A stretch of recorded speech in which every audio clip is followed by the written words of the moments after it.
Have you been disappointed by the European response? I mean, the bulk of the heavy lifting in military terms has been done by the United States, and to date, the bulk of the economic assistance has come from the United States too. I mean, have you been slightly disappointed by how relatively slow the Europeans have been to step up to the plate?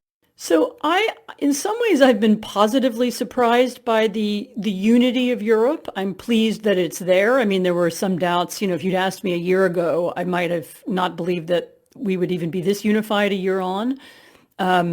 It's not quite true that Europe doesn't. There's actually quite a lot of EU money has gone to Ukraine, and there have been weapons contributions from everybody from the UK to Germany. I think is actually now the third largest donor in terms of weapons. The Poles have given weapons. It's not as if there's nothing coming from Europe. I mean, I think though that the war has shown up this enormous disparity between the size and the capabilities of the U.S. military and everybody else. We can go on pretending that European armies are somehow in the same class as the American army, but it's just really not true. And one of the things that I hope will be the outcomes of this war is that all this kind of vague talk about, European defense and European strategic autonomy that you sometimes hear from the French and others, I hope that this is a kind of wake-up call. Right now, Europe is, and by the way, Britain too,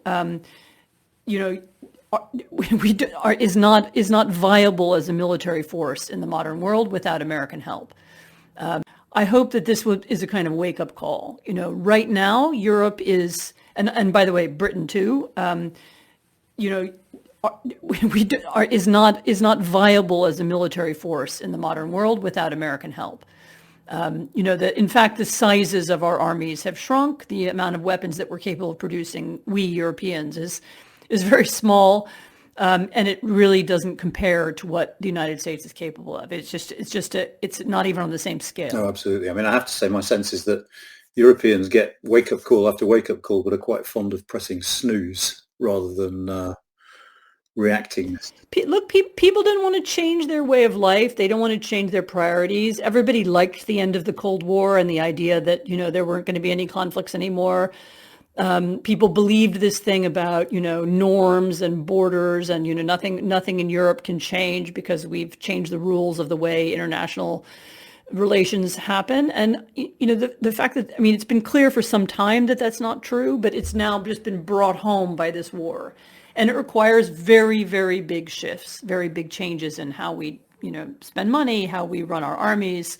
And, there are a lot of people who are invested in the current system who don't want to change it. And, you can see it most glaringly in Germany, but I would say there are elements of it in every European country.